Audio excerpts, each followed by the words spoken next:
Hello, everyone, Hello and welcome. to the Thunderdome. Let's let the chat build up, like I like to say, Chris. Yeah, we'll let the beat build. I'm gonna start with just Let a the beat very build, bitch. hold on.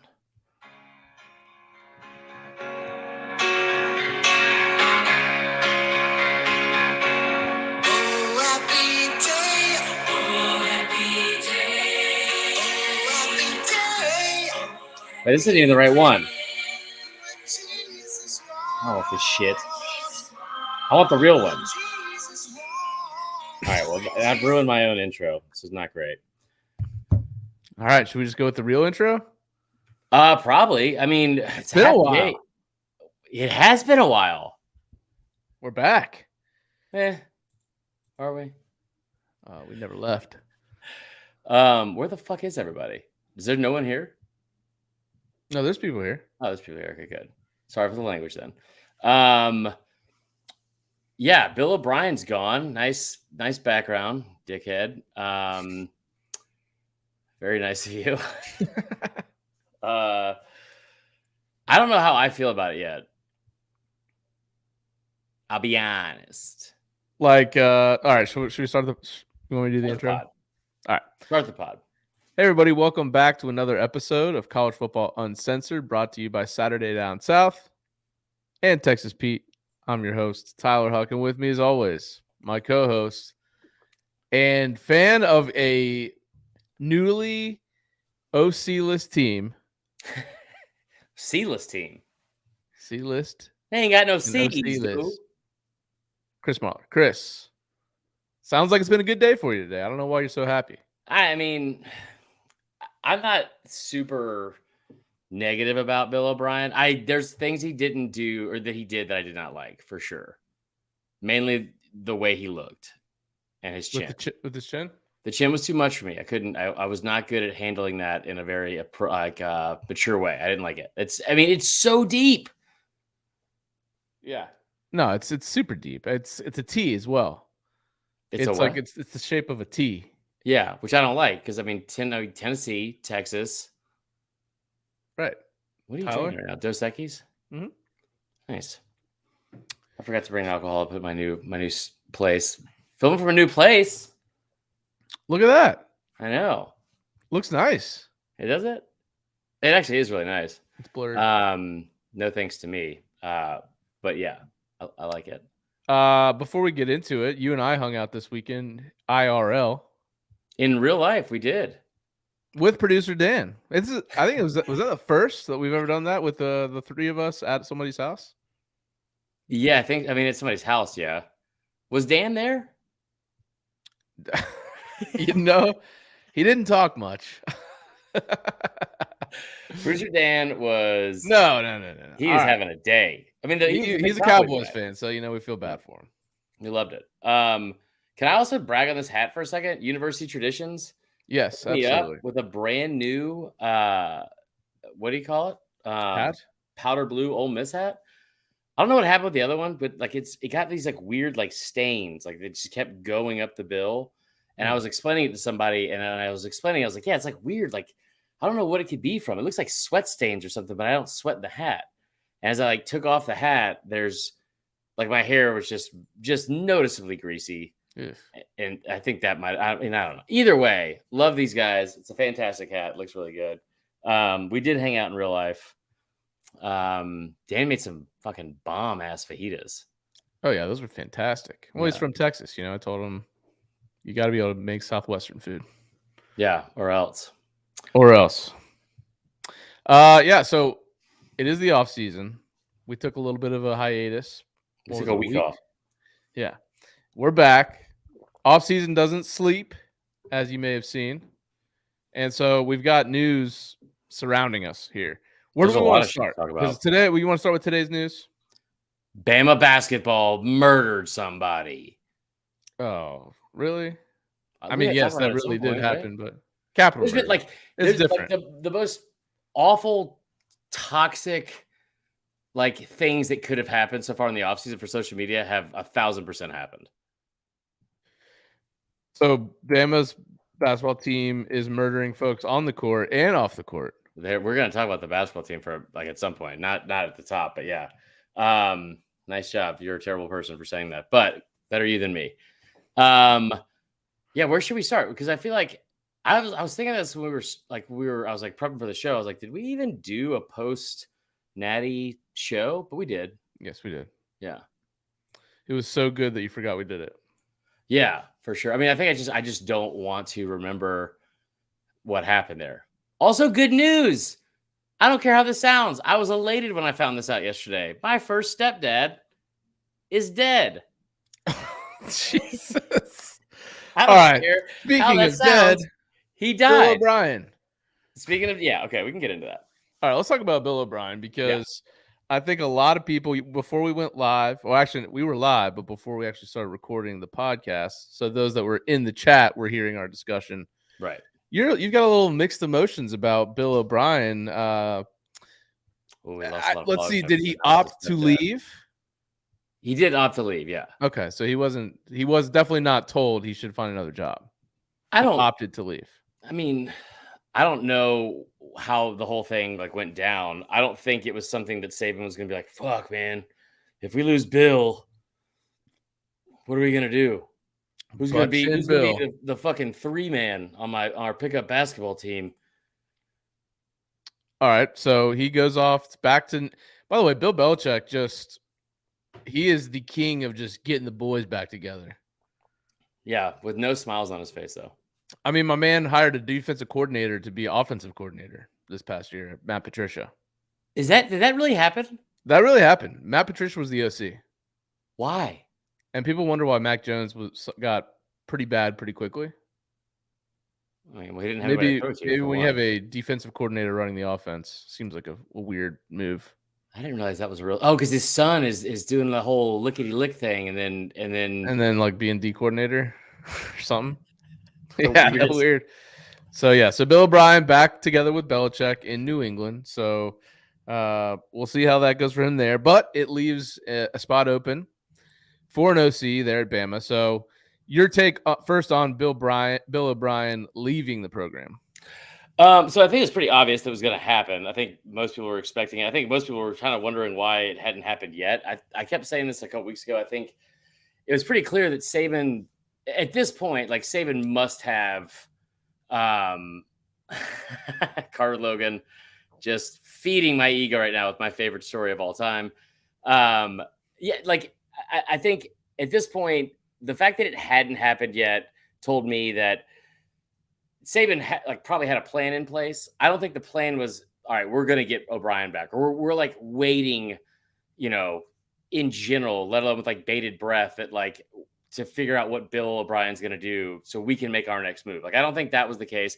I think he probably, Bill O'Brien's been in like some pretty tough situations. Like he was a head coach in like the NFL, obviously. They come from, I guess, like a pretty similar pedigree in terms of the fact, like if they, like being under Belichick, and not the same pedigree, but you know what I'm trying to say. And then the other part of it too is that's a guy that took over like Penn State when they had all like those issues, like first arise or I guess like first come to light. And so I think Saban, despite what all the fans think of Bill O'Brien, and despite what you hear on social media and on message boards and all that kind of shit, or even from me yelling at my TV sometimes on Saturdays, I think he had a lot of like more respect for Bill O'Brien than any of us probably had or thought. And so he was going to let him make his next move before, like, it was not going to be some situation where it was like, all right, we're running this guy out of town because we're pissed that the offense didn't do this for this. Mm-hmm. And I kind of appreciate that from Saban in terms of not letting the fan base make like even the perception of it being that the fan base drove this decision, because it didn't, and it shouldn't have.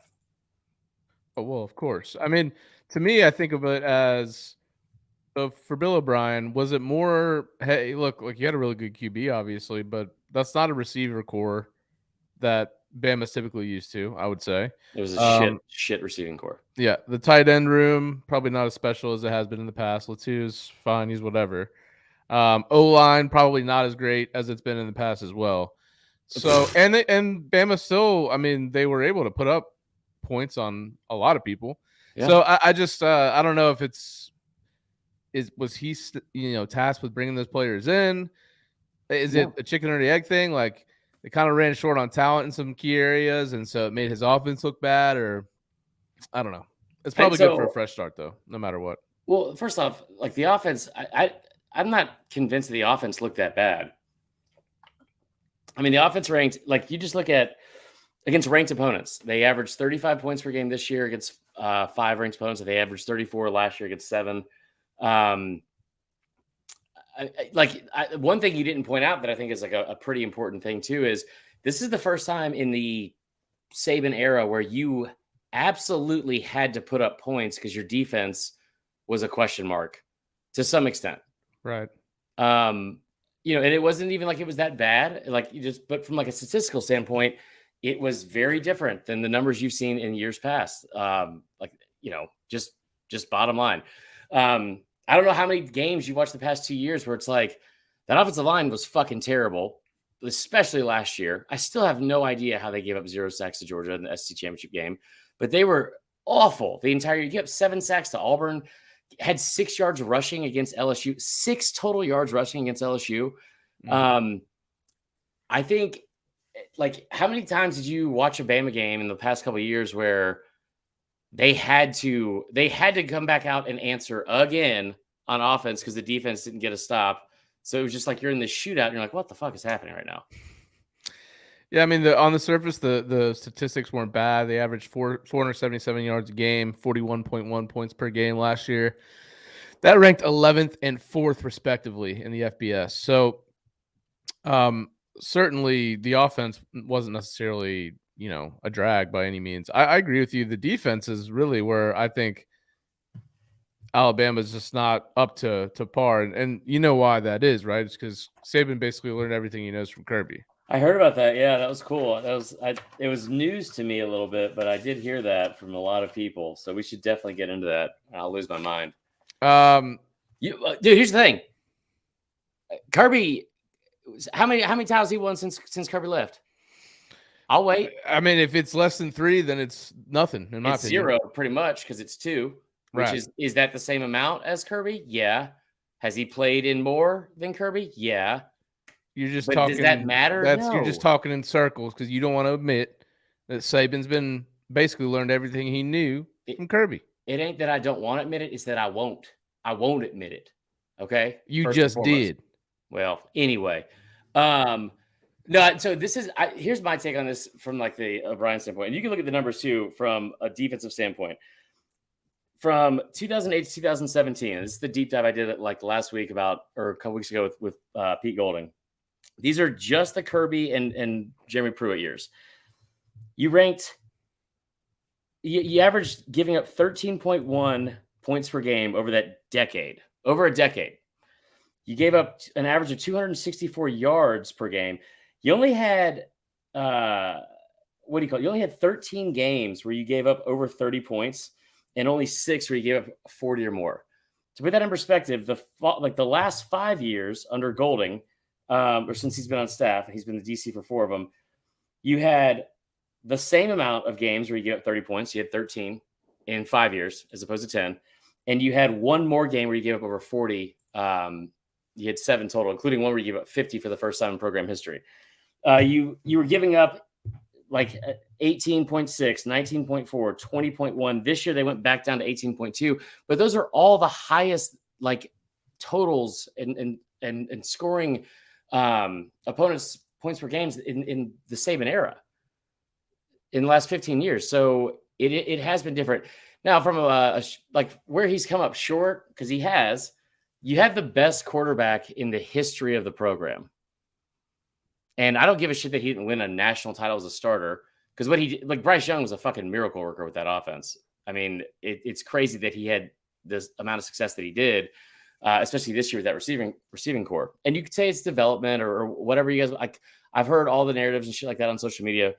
But the bottom line is, and I've said this about Clemson, and I've said it about what I think is going to happen at Bama, especially going into next year, there is just a natural drop-off at some point of talent when you have generational talent, like when you have generational talent that you're able to stack year after year at the same position, especially at some point, there has to be a drop off. But I say that, you think about Clemson, they had Taj Boyd, who's like, ACC or Black Aaron Murray. I've said it like for like 1,000 fucking times. They're like the same quarterback, put up ridiculous numbers. You think he's like this incredible guy, just couldn't win the big one.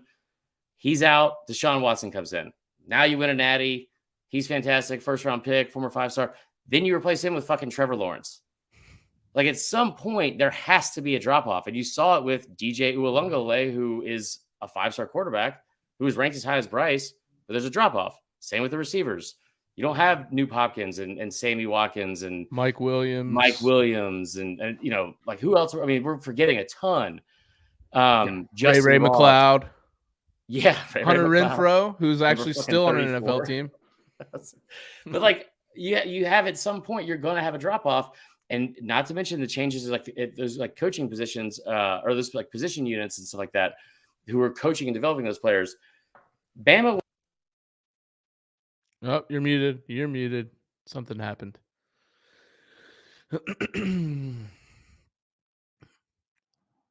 I'll keep everyone occupied here and entertained. So Bama had, from an offensive line standpoint, you had 6 years out of 8 where you put in a first rounder in the NFL. I mean, you were putting just loads of talent at almost every single position. But from a quarterback standpoint, you had Jalen Hurts, Tua, Mac Jones, and Bryce Young in that order.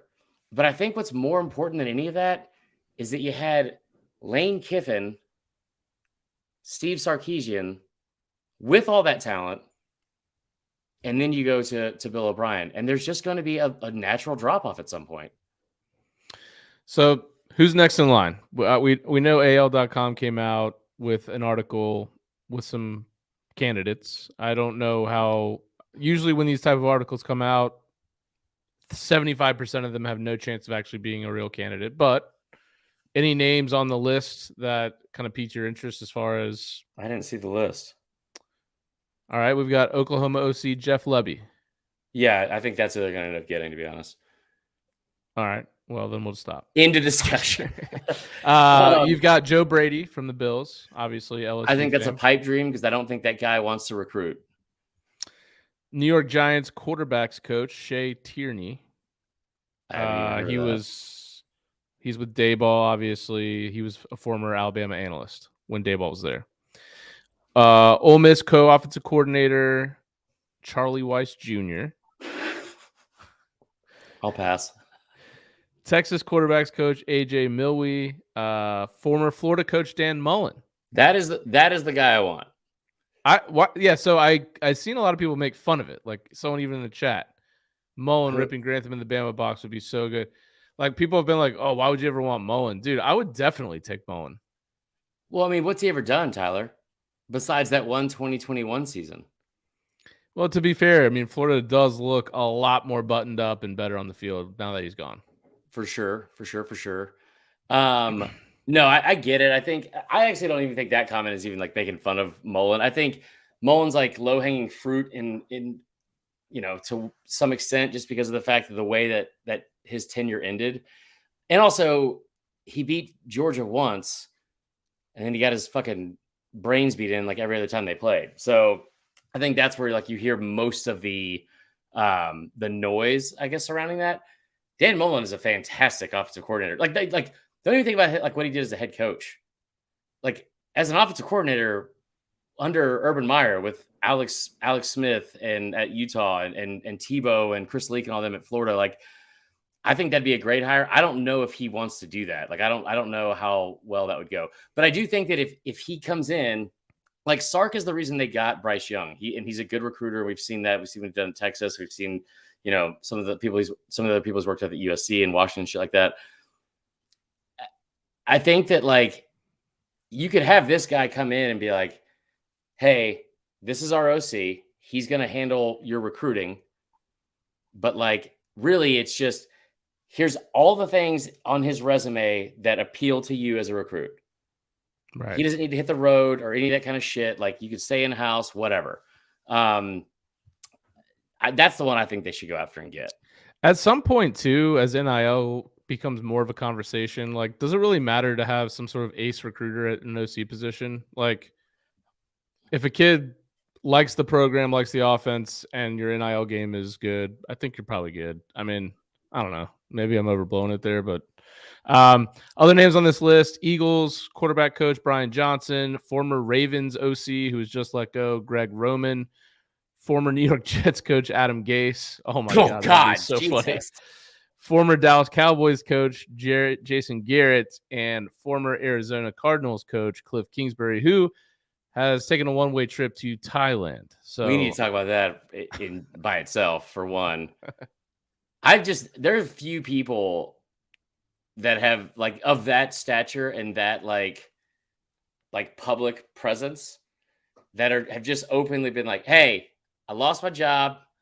I'm gonna go fuck. I gotta go. I'm gonna go have sex with as many Thai and don't go there. I'm gonna say it. I mean, that's all he's doing. You know, that's all he's doing. Nobody goes to Thailand for the beaches. He just needs to find himself. Not at that age. They don't. Not when they look like that. They go to Thailand for the fun times, the Vietnamese history, the pho, and the fucking. I see what you did there. There we go. All right, quickly before we move on, also Bama is replacing their D coordinator. Any coordinators that you favor there? Obviously, Pete Golding moving on to Ole Miss within the division. I just say you back up the Brinks truck to Kirby, dude. Make him say no. Yeah, I mean, look, how many championships did they win when he was at Bama? So fucking stupid. Say it. Nick Saban learned everything he knows. Admit it. No, I think like if you're gonna go after somebody, like what I have been told from people close to the program is that Pruitt is not a valid option. What I've also been told is that Pruitt is the one they're going after, and they're gonna make somebody else tell them no. Okay. Any clues on who that other person is? What do you mean? They're gonna make someone else tell them no? Oh yeah, Greg Sankey or like. Oh, I see what you're saying. Yeah, or Joe Biden. I don't know. Let's hope it's Biden because I mean I think we get past that one pretty easily. Any truth to the Schumann rumors? Who the fuck? Glenn Schumann from Georgia. Oh yeah, I think that would be. I think I don't say ideal. I don't know if they're going to go get him, but I think that is. If you don't get Pruitt, that's your next guy that they should target for sure. Yeah, it'd be interesting. You know, obviously he's got a good situation at Georgia. Duh. But I mean, he is a co-DC with Muschamp, am I right? So under Kirby Smart. Right. So this at least gives you a chance to run your own defense. He's super young and he's from Bama, went to Bama. He's been in that system. I think that like you get that kid in Tuscaloosa and then you can set him up for like a similar path to what Kirby did. Mm-hmm. Yep. So. I like it. Any truth to Greg Sankey as Bama's new DC? Yeah, Carter Logan says in the chat. I mean, I doubt it. I think that they should probably go. Like I put out a list a couple weeks ago. He runs a 2-2. What does he run? Greg Sankey? Yeah. He runs the SEC. I was just okay. I know who Greg Sankey is. You dumb fucking idiot. Way to ruin the joke, Chris. I think they should go after Brandon Walker because there are a few people that are as defensive about anything as that guy is about his horrible takes at times. So, okay, that's who you did there. Okay. Ooh, Ravel. We just had the 1-year anniversary of when we had Josh Pate on the show, and we were making fun of Ravel's MLK Junior collection. Big MLK guy that he bragged about. All right. Anything else on Bama before we move on? No, actually, surprisingly, no. Let's cover this. It's been talked about as ad nauseum here, but the whole Stetson parade thing. Yeah, I know you were a ardent supporter of what he did. I personally think on the other side, it was a stupid move that was very petty, too petty. I mean, coming from King Petty yourself, I understand why you were like, this is no big deal. In I hindsight, think I it's a wish I little didn't bit, open the show with talk about my stepdad being dead. you're, I know that, you want to get back at the media for kind of always doubting you, but you just won 2 championships. You're enjoying the day. Why act like that? It just leaves such a Oh my weird stain God. on you. It doesn't. You know what? It does. doesn't. It doesn't. I'm going to get so fucking pissed about this. And one, I'm not fully convinced that he was only talking to the media. And I don't care how that sounds. You have to be pretty foolish if you and like just bury your head in the sand in ignorance if you think, oh, he wasn't talking about us. He was just talking about the media. Now, I do think he was talking about some specific people in the media. One of them reached out to me and DM'd me right after it happened about like, he's like, no, trust me, dude. Like, there's been stuff going on all year. And I was like, Who, Mr. Medium Rare? no, he didn't. I have not talked to Mr. Medium Rare. It was like, I'm not going to get into it because I like this guy. I know that he's kind of a polarizing figure, especially with Georgia fans and most people. But Mike Griffith he's never been anything but nice to me. He's gone out of his way to be helpful, like just in terms of like, advice and like pep talks and just like, some pick me ups every once in a while. And just, he's been nice at times, like to me when he absolutely didn't have to be at all, just because that's who he is. I do think he may have had a little bit of a misguided and entrenched view and opinion of Stetson. Even from some of the talks that I've had with him, just like in passing, like, before the season, even last year. And I don't think he's the only one. I don't think he's the only one at all. But when he was responding to that, I do think he was responding to DJ Shockley of like, you guys just burned us, man. Like, because everyone did. Everyone associated with that school and that team for 2 full years did that to that kid. And then they did it again after he won the Natty. And they were like, listen, it was nice, but let's be honest, man. Probably time to pack it up, do the right thing for the university. We want to get fucking just this ginger future DUI lawyer, Brock Vandergriffen here, and see what he can do. I'm so glad he finally said something. And to be honest, it should have been, y'all know if it was me, it would have been way worse. It would have been way worse. What do you think you would have done if... I'm telling you right now that I remember my dad told me to do this one time. He's like, why don't you just make a list? He seems like a reasonable decision maker. Who, my dad? Yeah. Yeah, he's a good guy. Super good guy. But like, I remember making a list in high school and I was like, it's like the Ryan thing from The Office. And I was like, okay, these people, when something good happens to me, I'm going to rub it in their fucking face. And that's petty. It's immature. It's probably unnecessary. But again, all things that Stetson was that day. So all the things that people had said about this kid and to this kid for 2 years, that he wasn't good enough. Fucking Kirby was like making jokes about it. Like, he's like, he was too small. He was, we kept telling him he wasn't any good. He was third string and he just kept showing up. All the fans did the same thing. And I'm glad they finally came around this year. But I mean, I would be so fucking tired of having to hear constantly, well, you're just not good enough. Like, think about the stigma people had about Georgia football this year with the numbers they put up in that offense because he was running it. Oh, there's just a defensive team. He's a game manager. Like, they're not they're really not that good. They're not explosive on offense. And it's like, what the fuck are y'all talking about? They averaged 46 points per game against ranked opponents this year. And he did it with a fucking lacrosse team playing wide receiver for him. Chris's dad is new Pam OC. Yeah, no, look, I wasn't necessarily like, fuck this guy, but like, I don't know. I just thought it was an unnecessary move. That's just me, though. I do think the whole thing about him being on his phone was obviously blown out of proportion. That, like, he's even said, he was like, we were playing music in the back of the car. And here's the other thing, too.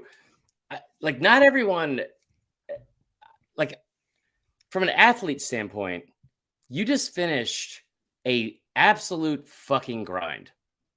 Like an absolute fucking grind, especially in that program when you don't have any days off and you don't let up and you have to. And then it's fucking hard to go 15-0, man. It's really hard to go 29-1 with that schedule and like the way they did it, and to keep all the outside noise blocked out and the injuries and stuff like that they had.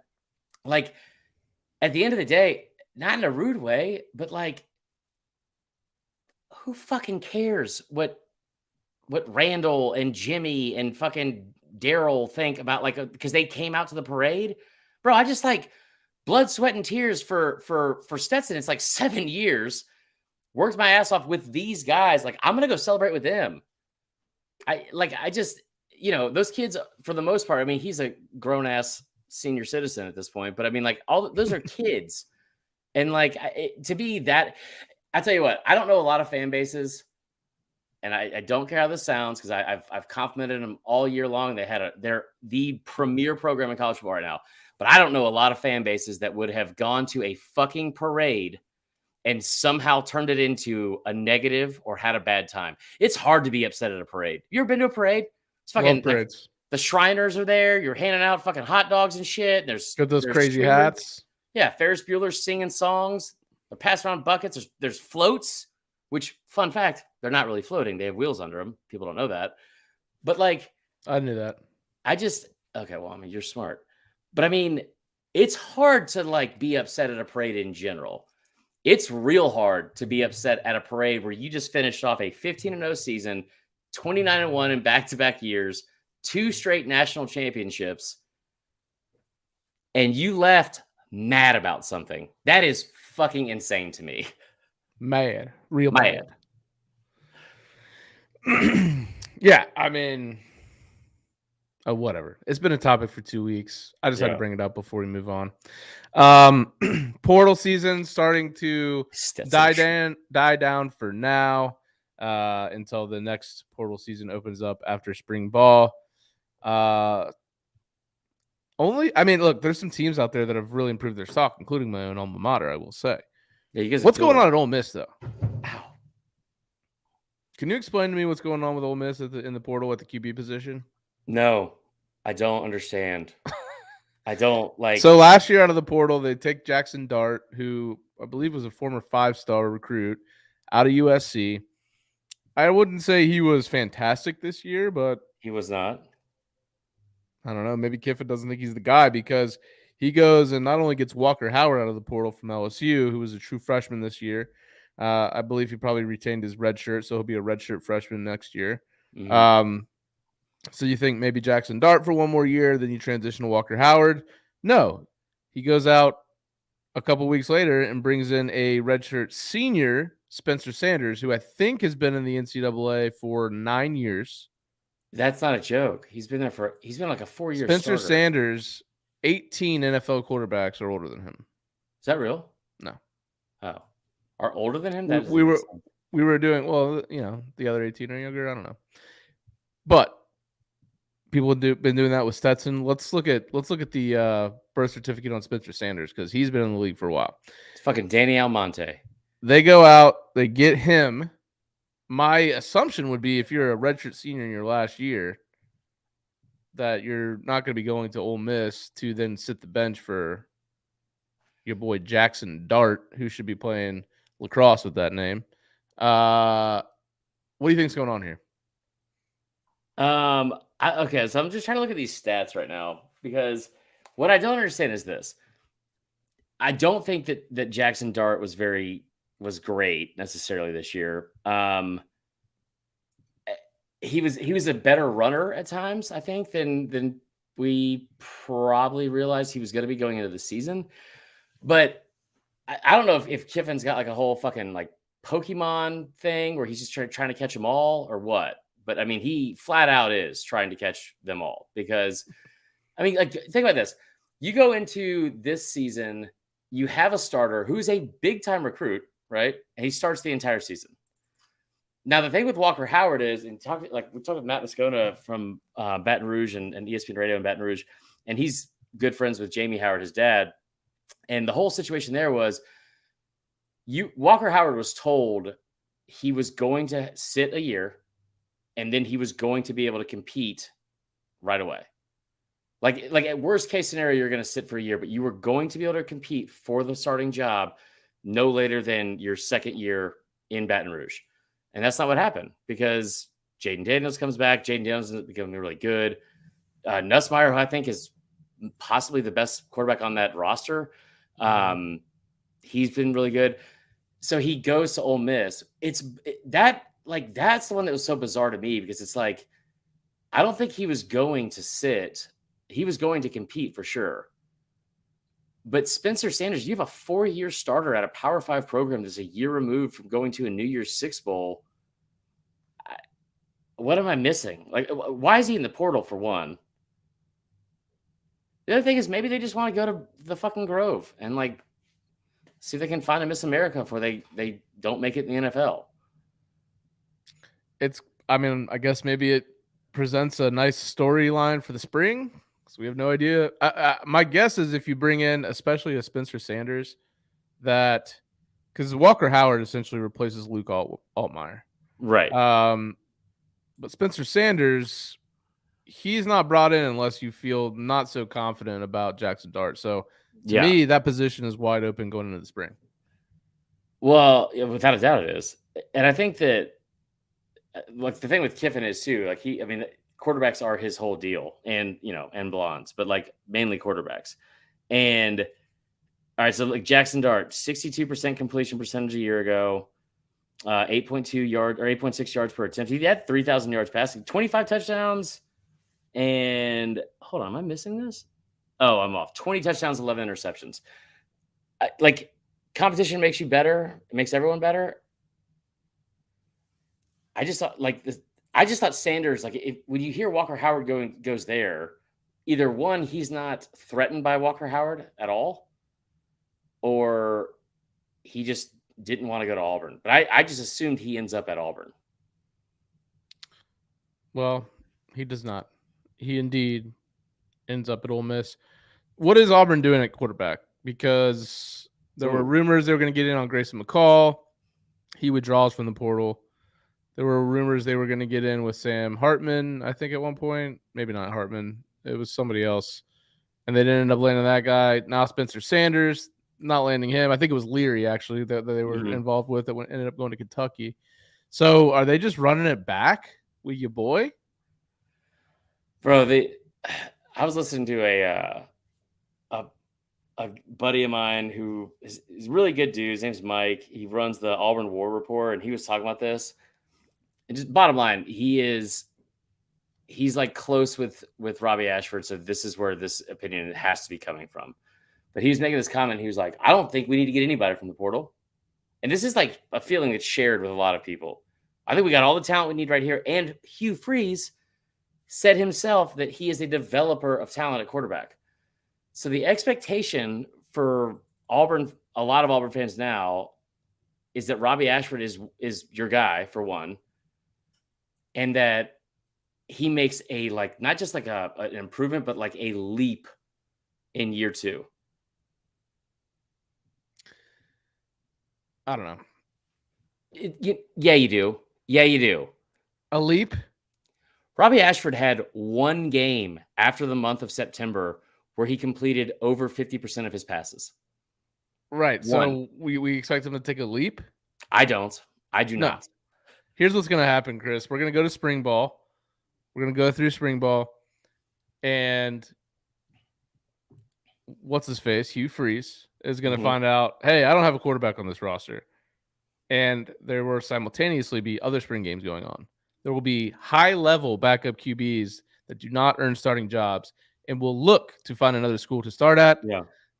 Only then will Hugh Freeze bring in, hell, maybe it could be like a Brock Vandegrift type from Georgia, someone who is not going to get an opportunity. Or if it's not him, maybe it's Carson Beck or Gunnar Stockton. There will be options. And Auburn will sign a quarterback in the spring portal window, and all will be forgotten. By the way, do you know how many in 4 years? Do you know how many career passing touchdowns, or I'm sorry, interceptions Spencer Sanders has thrown? No. 39. Hmm. It's tough to do That's tough to do. in the Big 12. Right. Anyway. And lastly, NFL playoffs. You've been watching, you've been betting. We watched together on Sunday. I had a nice little underdog money line bet on the Bengals, who got in that ass against the Bills. Joe Burrow. Yep, you heard it. Joe Burrow, my man, coming through. I cannot wait to watch Bengals Chiefs, Burrow Mahomes. Mahomes is injured. That's a storyline. High ankle sprain. Yeah. He looked awful after he got injured. So that's something to watch. And then obviously you got the Eagles going up against the Niners. Kind of feels like Brock Purdy, like this will be the week that he finally is like, oh yeah, I was the last pick in the draft. I shouldn't be 7-0 as a starter in my rookie season. I just love that it took till January whatever for them to come out with the storyline about what Saban apparently said to him when he visited Bama or something like that. I was like, God damn it. Any predictions for the weekend? Who comes out victorious and who plays in the Super Bowl? I mean, I don't really. I'm not a huge NFL guy either way. I think it'd be awesome to have Joe Burrow back in it and probably win it. Joe Burrow versus Jalen would be fun. Like two younger guys. I feel like if Mahomes gets in, he's gonna win. Just bottom line. He'll get enough rest for sure for the ankle. Yeah, I think Joe Burrow and the Bengals will take it against the Chiefs. I mean, Mahomes looked bad after he got injured, and I don't know. And then I'll take the Eagles to beat the 49ers. I think that'll be a great game, but man, the Eagles having a home game, and I've been to an Eagles game at Philadelphia. It's a time. It's a time. I think that from a betting standpoint, I think it's going to be very low scoring just because those two defenses are really, really good. Yeah. Man, I could be wrong about that, but it's going to be a fun game to watch on offense, though, man, because both those coordinators or both those head coaches are great offensive minds. Yeah, I would agree with that. It should be fun either way. I mean, like it's. I mean, the playoffs are always great. What else is going on in sports? So, did Andrew Jones make the Hall of Fame? I don't think so. How? I don't know. Hey, we've been having great meetings with the suits. The suits are fired up about the pod. So we're not going to give any details yet because it still has to be worked out. But what we do know is that if you haven't subscribed to the show, go to Spotify and subscribe to our show on Spotify. Of course, if you don't have Spotify, you could also get it on anywhere else you find podcasts, but we prefer Spotify. Secondly, trying to build our YouTube channel. So please like and subscribe this video. Even if you don't want to listen to the video podcast, just go like and subscribe the videos for us. Just do it. There are actually some really cool things that we could plan for the off season and next season. We're talking going out to different schools, coming out to y'all in the tailgate areas and filming some content. But it'll only happen if the pod has success through the off season. So we need y'all's help. Go tell a friend about the podcast.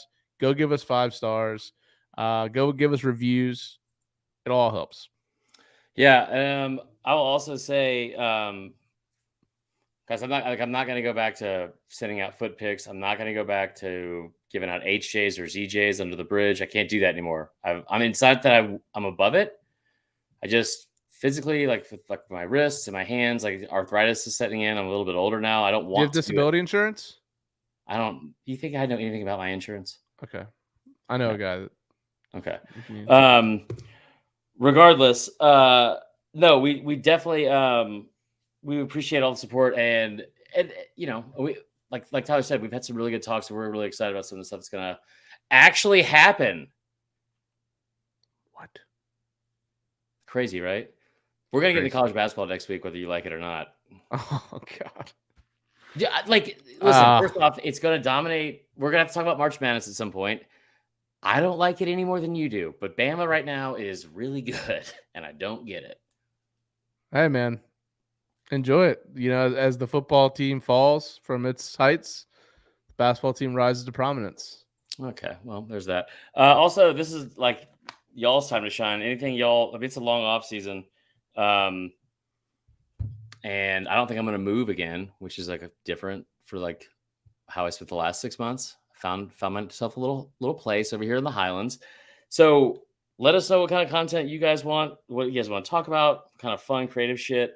If there are any deep dives you want us to like look back at like certain years, all that fun stuff. I've got at least got nothing but time on my hands. So, and also last but not least, we had one of our listeners. I'm not going to get into the specifics, but one of our listeners who is like most of you guys has become one of my good friends just from engaging, like, off air, obviously, and on social media and all that kind of stuff.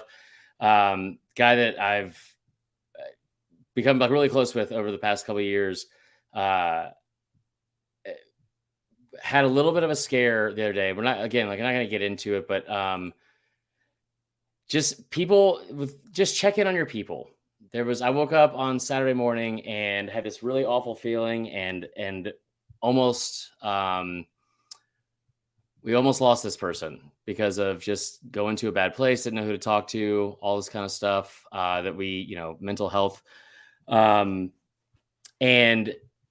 I just want to reiterate for the 1,000th time, and you guys know me, and I'm very open about all this kind of stuff, but it's always okay to not be okay. It's always okay to reach out to somebody and talk to them. You reach out to me at any point. I'm not saying that I always will check my DMs because usually it's people tell me how stupid I am. So this would be a refreshing change, but I mean it from the bottom of my heart. If there's something that you are struggling with or anything like that, reach out. Nobody deserves to go through this shit alone. And I don't want to speak for Tyler, but I love you guys. We're very appreciative of all that you guys have been allowed us to do. And we care about you guys. So it's okay to not be okay. Let's say it again. No way to transition to this, but last but not least, First stepdad's dead. Texas Pete. Thanks to Texas Pete. Downset sauce like you mean it. We appreciate the sponsorship over the course of the year. More to come with them. More to come with you guys. We'll talk to you soon. Peace.